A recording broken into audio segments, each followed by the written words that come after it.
What's going on, guys? I got an upgrade I want to share with you real quick. I'm going to show you. This is my old tripod.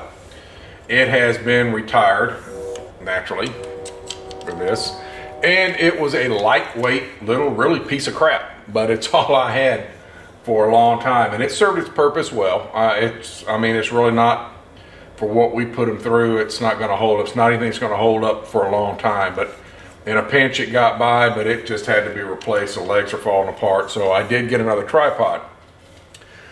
Still not the one I'd really like to have, which is a really nice one, but this one is better. It's a lot thicker, it's more sturdy, still aluminum, still made by Vivitar, but goes a lot higher, and it's a lot sturdier, so it's better than what we had. So do have another, so the angle's better with height, so we have a better tripod there. Now, you guys ever have days where everything just goes wrong? Well, that ever happened to me. I was going to put up some range footage, guys, of the Taurus 24/7. It didn't happen. Got ready to put that on my computer to edit it. My camera crapped out on me. Or at least I think it was it, I don't know. It kept saying format or file format error. And I tried to put it on the computer, it wouldn't read it, the camera wouldn't play it. I messed with it, talked to some people on the phone, know more about this stuff than I do. It just, there wasn't no fixing. So I lost that footage, lost the footage of another gun that I had shot and was gonna put up too. We're gonna have to redo those. And that's okay, we can. It's just that I wanted to have that video up now. So I had to reformat the hard drive on my camera. My camera has a hard drive, so I had to reformat it, and it runs like a top now. And so I went to the range this afternoon, got there about 3:30, and I was gonna fire this and put some range footage up, and I guess it's a good thing I didn't, because, you know, the file format, I had not formatted the drive before I did it, so I may have lost it even if I had it. But my God, guys, that place was freaking packed. I mean, good Lord, I think everybody in the freaking dadgum free world was there shooting. I had people in lines waiting to shoot. And I'm like, good Lord. And then the other place that I like to shoot, the indoor range, I mean, they had people standing outside the door. And this was like at 4 o'clock and they close at 5, waiting to shoot. And I was like, my gosh, what are these people afraid that they're going to get their guns confiscated? They're trying to get one last shot in or something? I don't know, but my Lord. So needless to say, I didn't shoot today. And I was really kind of pissed. I was really wanting to do a range vid on this one. But we're still going to talk about it, and we're going to get some shooting in on it. We'll do that later in the week. We'll try to go real early one morning, and maybe we'll be able to get in there without too many people being around. Or maybe we'll just get to shoot. But we're going to talk about the Walther PPS. This is the Walther PPS. I think the PPS stands for Police Pistol Slim. And the reason why is because it's so damn slim. This is a polymer frame firearm. This one is chambered in 9mm. It also comes chambered in 40.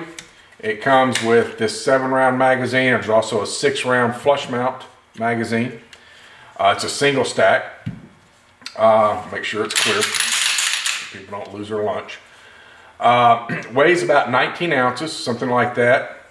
It does have a cocked indicator on it. Also has a loaded chamber indicator by sight. You can look down in it and see if there's a round in the chamber. The magazine release is a little bit different. Now, like on H&Ks, they're back here toward the crutch, and you kind of pull on both of them and it'll release them. This one, actually part of the trigger guard comes down. So it's something you got to kind of get used to. And it's not a big deal, but it's just different. The disassembly of it is very much like a Glock, and I think it's exactly like a Glock. It's got a takedown lever that's on both sides. Pull the slide back, pull it down, release, pull the trigger, slide comes off. Comes with a double recoil spring, and then of course the barrel itself. And there's your disassembly or your fill strip for cleaning. And then putting it back together, again, pretty much standard run. And that always does that whenever you're on camera. It don't want to get in the damn hole. You ever notice that? Now, one thing about this that I do like, this frame is extremely light, okay? but this is all metal inside here. This whole unit comes out as one piece. Now we're not going to disassemble it right now, but it does come with changeable back straps. You can put a, this one is the large back strap right here, and it comes off that easy. And you take out this pin here and this one here, and this whole unit comes out. Of course, you do have to take out the takedown lever as well, but the whole unit comes out. But that being the case, these rails are all metal. It's about 3/4 inch length, or 3/4 length. It's not full length, but they come and they're all metal, which I do like that. And to change the back strap, very, very simple. Just put it back. There's a little hole that it goes into, and you push it up. Okay. And then put the slide back on. And there it is, all back together, ready to go.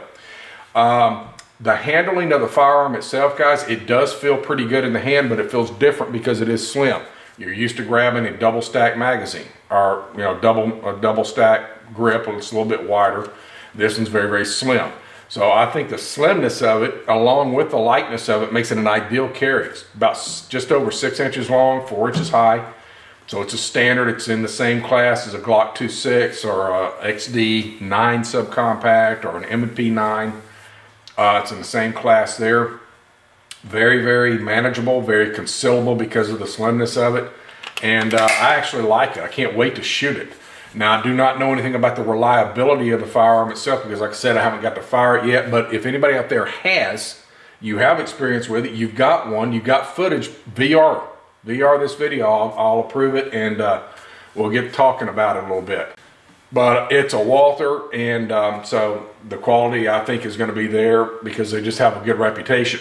But we will find out. So we're going to put about 100 rounds through it later in the week. We'll come back with a range report, and we'll talk about it then. It also does have a rail on it for a light or a laser.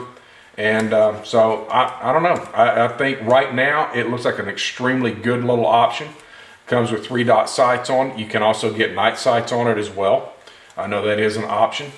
It has an external extractor.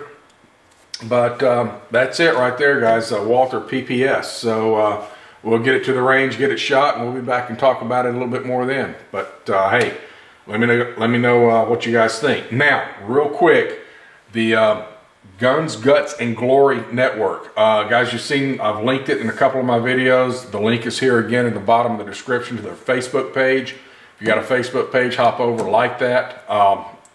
Then also they have started a hub in YouTube. So that link is down here as well. Click on it, go over, subscribe to it, and let's support the new network that we got going on. It's going to be some fantastic stuff, getting better every day.